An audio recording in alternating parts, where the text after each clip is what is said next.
Assalamualaikum warahmatullahi wabarakatuh. Pada Allah Subhanahu wa taala, Tuhan yang Maha Esa, kita selalu mohon perlindungan agar kita terlindung dari musibah. Apalagi musibah pandemi yang sekarang masih berada di Nusantara ini. Saudara-saudara sekalian, selawat dan salam kita aturkan kepada Nabi besar Muhammad sallallahu alaihi wasallam. Allahumma sholli ala Muhammad wa ala ali Muhammad. Assalamu alayka ya Rasulullah. Assalamu alayka ya Habibullah. Pertemuan kita pada kali ini membicarakan tentang teori sastra. Sebagaimana Anda ketahui bahwa dalam pertemuan kita bicara tentang teori sastra, kita sudah memahami apa itu teori dan apa itu sastra dan apa itu yang dimaksud dengan teori sastra. Nah, berdasarkan konsep pemahaman kita itu, maka pada kesempatan ini saya akan jelaskan kepada Anda susastra itu dapat kita bedah berdasarkan 5 sudut pandang. Sudut pandang pertama yaitu membedah karya susastra itu dikaitkan dengan pengarangnya. Nah, sudut pandang kedua, kita membedah karya susastra itu dengan masa atau kondisi masyarakat pada masa karya sastra itu diciptakan. Sudut pandang ketiga bicara tentang karya sastra itu sendiri tanpa ada embel-embel yang lain. Yang keempat,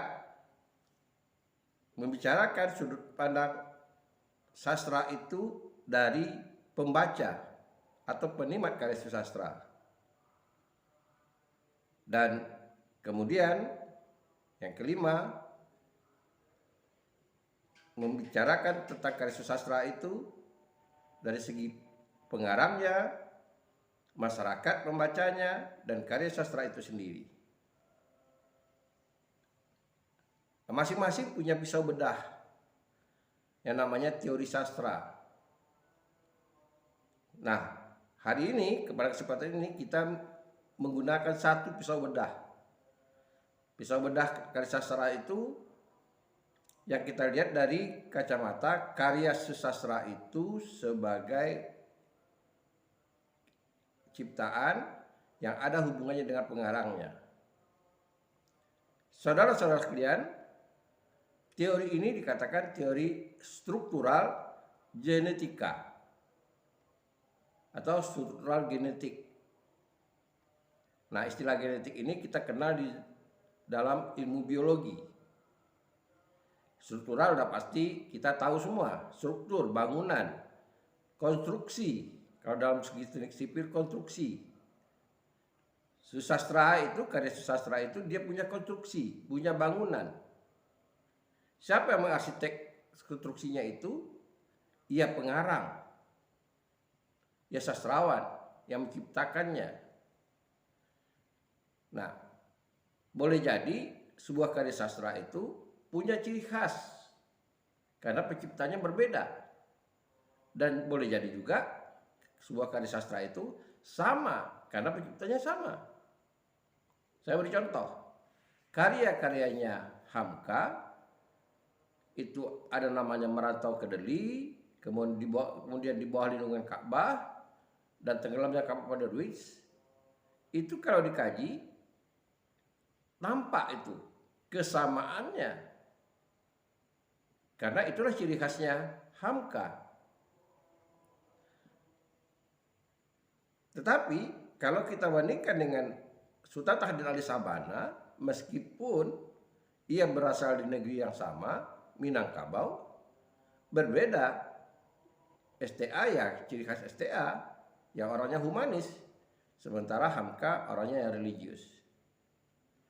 Nah, bicara tentang struktural genetika, kita bicara tentang struktural genetika, kalau di dalam ilmu biologi, kucing dia akan melahirkan anak kucing. Manusia secara genetik akan melahirkan anak manusia. Dan bahkan sifat-sifat perilakunya kalau kucing misalnya ada sifat-sifat yang dibawakannya dari induknya. Itu genetik. Pohon kelapa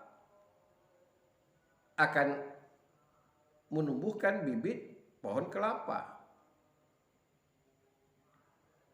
Nah, ini yang perlu diketahui, dipahami tentang genetik. Tapi bagaimana dengan karya sastra? Kita tahu bahwa karya sastra itu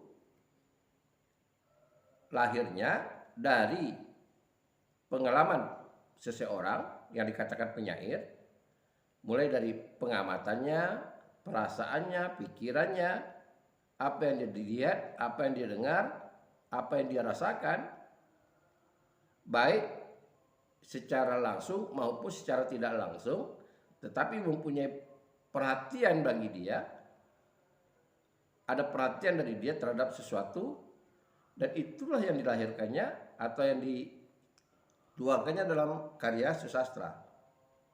Yang dikatakan genetik itu yang nampak lebih berpengaruh, yang dikatakan dalam teori, dalam ilmu sastra dikatakan unsur ekstrinsik, unsur yang mempengaruhi karya sastra itu dari luar. Nah, otomatis kalau kita ingin menelaah karya sastra itu, kita harus juga mencari tahu siapa pengarangnya, lebih dekat dengan pengarangnya. Kalau seandainya kita tidak mengambil informasi dari si pengarangnya, maka kita akan gagal memahami karya sastra itu kalau pendekatannya dengan menerapkan teori struktural genetik. Jadi kita lakukan pertama sekali setelah membaca karya sastra dan kita menarik untuk membedahnya berdasarkan struktural genetik, cari tahu siapa pengarangnya, baik secara langsung maupun secara tidak langsung.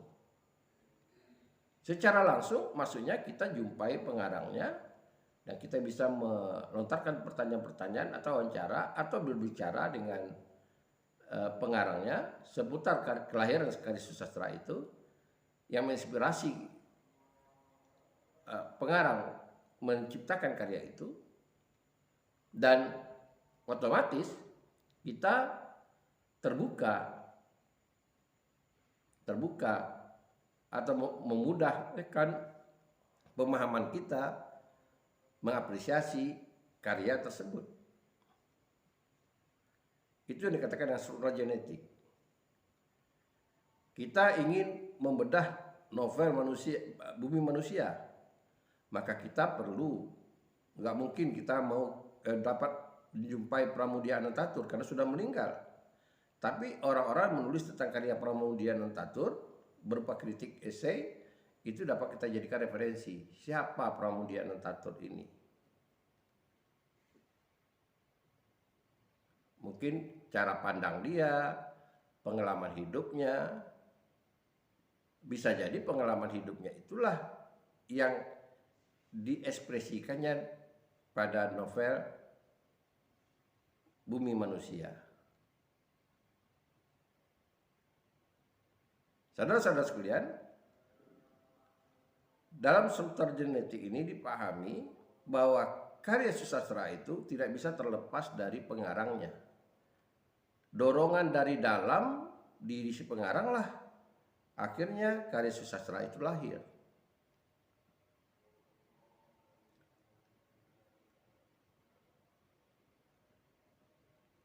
Nah, oleh karena itulah kita harus berupaya membedah dulu karya sastra itu, apa yang mau dibedah, kita mapping dulu, kita petakan dulu cara kita kerja, kita strukturnya, kita namanya struktur karya itu kita dedahkan dulu, mulai dari tema sampai ke gaya bahasa, setting, perwatakan.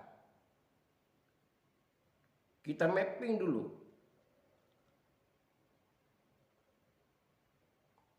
Saya beri contoh begini. Berkaitan dengan tempat kejadian misalnya. Tidak mungkin si pengarang akan mengarang atau menulis sebuah tempat kejadian kalau si pengarang itu atau sastrawan itu tidak pernah ke tempat itu. Atau setidak-tidaknya tidak mengetahui si tempat itu dari referensi. Ini contoh lagi, kita bicara tentang novelnya seorang sastrawan perempuan, N.H. Dini. N.H. Dini menulis novel atau roman pada sebuah kapal. Itu salah satu karya N.H. Dini yang menjadi perhatian orang. Nah, dari kritik yang disampaikan oleh orang, kebanyakan bahwa N.H. Dini menceritakan pengalamannya menjumpai seorang lelaki Prancis dan pertemuannya itu di kapal. N.H. Dini tidak mungkin bisa bercerita tentang tokoh dua pasang anak manusia yang ketemu di sebuah kapal kalau N.H. Dini tidak pernah naik kapal. Suasananya, mendeskripsikan suasananya. Nah, ini satu contoh keterkaitan sastrawan dengan karyanya itu sendiri. Begitu juga kalau kita melihat cerpen. Cerpen-cerpen Semanaes yang terasa kocak, lucu, berangkat dari cerita rakyat. Nah, pengalaman pribadi beliau ketika tinggal di Bengkalis. Beliau menikmati betul cerita-cerita rakyat itu yang menjadi sumber inspirasi bagi beliau untuk menulis cerpen. Karena itu, model ciri-ciri khas cerpen beliau kocak, ada kocaknya, ada lucunya, unsur lucunya. Gitu. Karena kita tahu bahwa salah satu daerah di Riau ini yang melahirkan cerita-cerita lisan, anekdot itu salah satunya di daerah Bengkalis. Kita mengenal yang namanya tokoh Yong Dolah. Yang pencitraannya identik dengan bagaimana dia memainkan logika kalau dia bercerita, bertutur. Nah, ini contohnya lagi misalnya kalau kita ingin mengkaji sebuah karya sastra dengan struktural genetik. Jadi sekali lagi, struktural itu kita bicara tentang karya struktur bangunan karya sastra itu, lalu kita kaitkan dengan pengalaman si pengarang. Caranya kita mengaitkannya dengan cara kita mengetahui riwayat hidup si pengarang, cara pikir, cara pandangnya, pengalamannya si pengarang. Yang penting kita dapat tahu tentang kepribadian si pengarang. Syukur-syukur kalau kita bisa mewawancarai langsung si pengarang, yang dalam hal ini si sastrawan.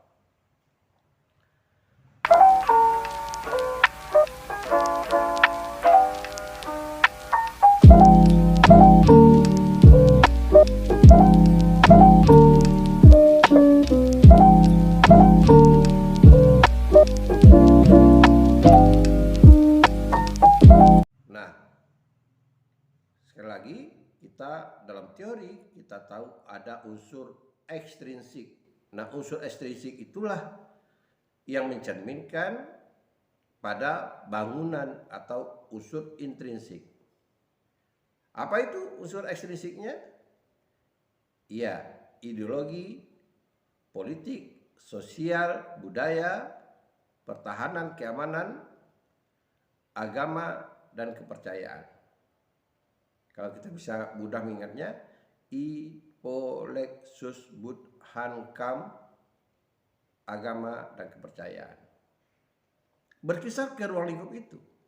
Berarti kalau kita ingin menilik atau mengamati sastrawannya, kalau tidak jumpa atau memang kita jumpa, kita harus bertanyakan tentang itu.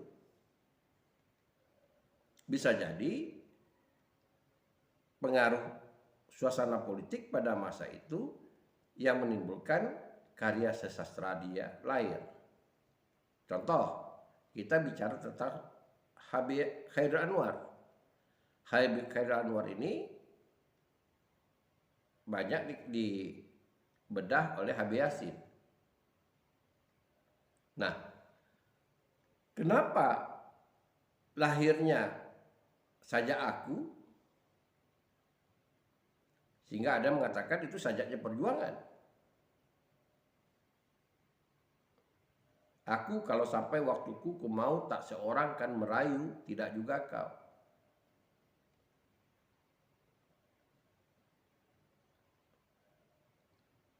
Nah, kita tahu bahwa sajak itu lahir pada 1943-an atau setelah mendekati merdeka. Nah,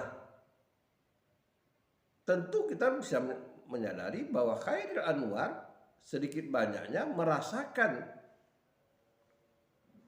alam penjajahan di Nusantara ini. Betapa bebasnya merasa merdekanya rakyat ketika penjajah itu kalah. Dan sudah pada puncaknya masyarakat ingin bebas. Karena itu kalau kita melihat, memahami amanat yang disampaikannya di Sajak Khairil, aku kalau sampai waktuku, nah kalau sampai waktuku, kalau dikaitkan dengan situasi politik, dan hankam, pertahanan keamanan, ku mau tak seorang kan merayu. Artinya, itu sudah puncaknya. Khairil mewakili perasaan masyarakat. Baik dirinya sendiri maupun mewakili perasaan masyarakat. Tidak juga kau. Kau itu bisa jadi kita arahkan kepada seseorang atau lembaga atau sekelompok orang. Kalau dalam hal ini, kalau dia penjajah, maka penjajah kolonial. Tak perlu sedu-sedan itu. Nah, kita tahu bahwa kita dalam teknik penjajahan, masyarakat juga dirayu. Bagaimana Jepang merayu masyarakat Nusantara ini? Orang Asia membela Asia misalnya. Sehingga sebagian dari masyarakat terpesona. Seolah-olah Jepang membantu kita. Tahu-tahu Jepang juga ingin menjajah.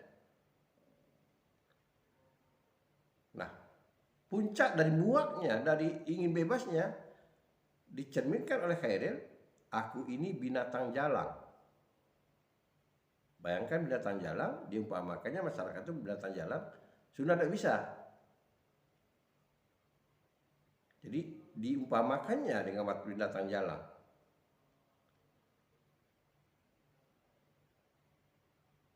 Jadi walaupun di stop, diberhentikan dengan walau peluru menembus kulitku, yang dia tetap meradang menerjang.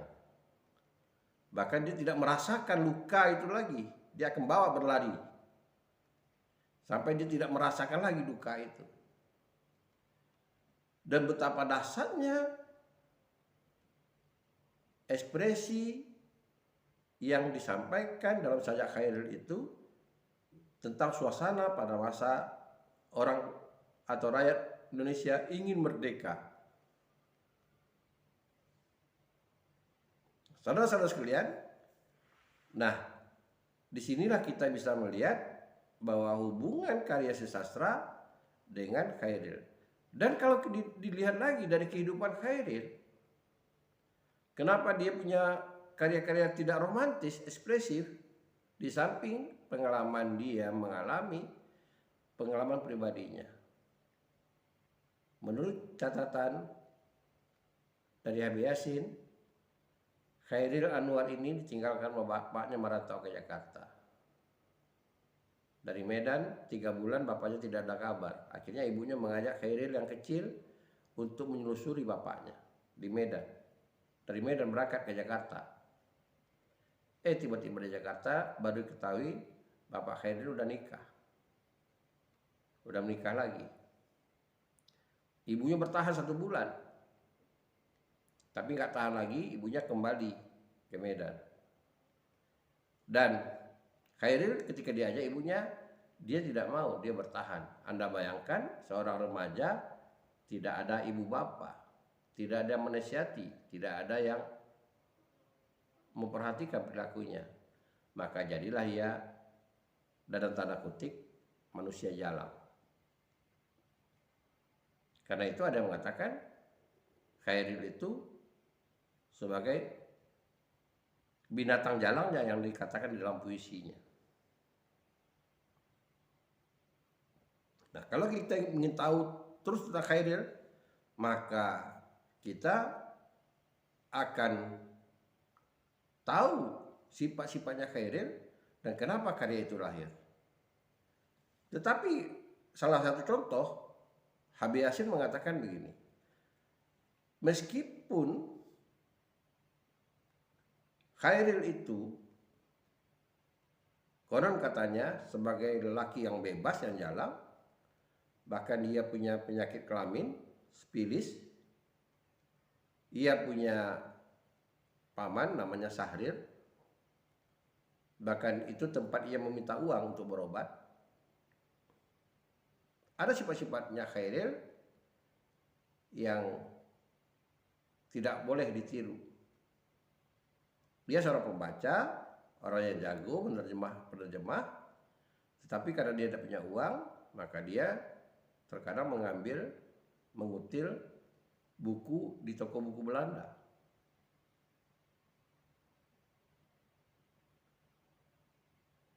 Dan bahkan begitu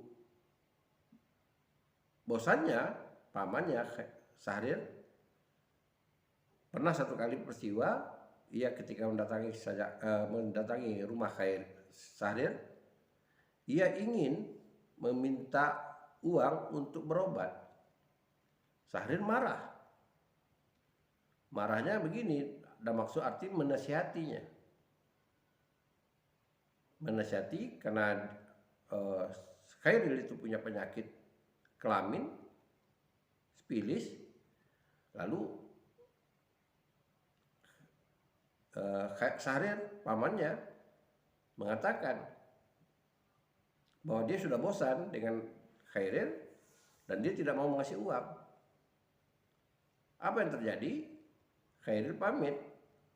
Lebih kurang beberapa ratus meter dia meninggalkan rumah. Pamannya kehilangan kacamata. Kacamatanya itu diambil oleh Khairil.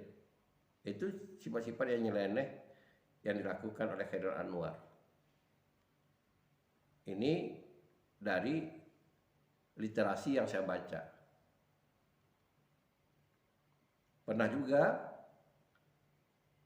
literasi yang saya baca, karena ia memerlukan uang, kadang ada seseorang yang mengupahkan terjemahan bukunya cukup tebal, maka Khairil akhirnya menerjemahkan halaman awal dan halaman akhirnya saja. Tapi orang itu akhirnya tak marah, jadi lucu gitu. Uang sudah diambil, tapi tidak menyelesaikan kerjaannya itu. Nah, ini perilaku kepribadian penyair itu harus kita pahami supaya kita tahu, oh karyanya begini. Habib Yasin mengatakan, begitu jalannya Khairil, tapi ada rasa romantisnya. Kalau kita melihat beberapa sajak Khairil itu sifatnya romantis. Senja di pelabuhan kecil misalnya. Atau sajaknya putih. ini saja yang romantis menurut sebagian pengamat. Habib Yasin mengatakan begini, ia menyaksikan sendiri ketika Khairil Anwar berkejaran dengan seorang wanita, istrinya itu berebut anak di siang hari hujan gerimis. Berarti ada naluri romantisnya Khairil itu.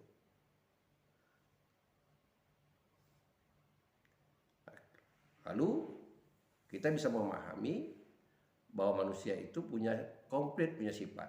Cuma sifat mana yang menonjol? Itu yang berpeluang untuk berkembang. Maka itulah jadi cermin identitasnya. Sebetulnya kita ini punya sifat, semuanya punya sifat keras, lembut dan sebagainya. Harimau saja yang keras kita anggap garang, tapi dia ada sifat lembutnya. Ada situasi dia memerlukan atau memunculkan sifat lembutnya. Tetapi kalau dominan dia dapat tantangan atau dia dalam kelaparan, maka sifat kerasnya itu yang muncul, sifat garangnya itu yang muncul. Itu hewan aja, manusia juga begitu. Orang mau mengalah, bukan sifat mengalahnya aja. Tapi ada titik hal, orang tidak mau lagi mengalah. Itu kata Khairil, aku kalau sampai waktuku, ku mau tak seorang Melayu.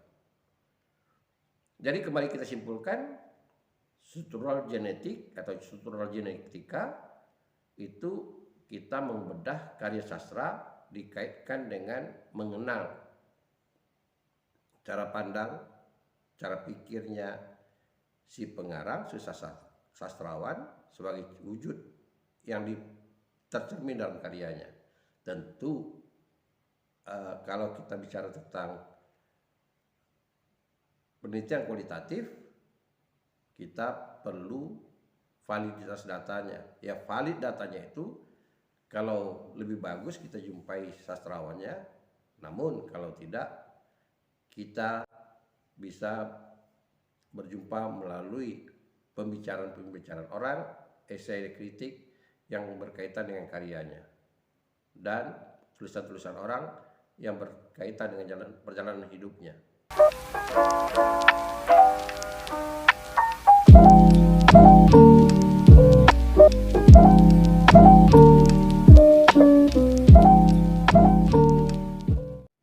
Terima kasih. Semoga Anda paham dengan pendekatan struktural genetik. Nah, dukung terus channel ini karena masih banyak lagi teori sastra yang kita akan bahas.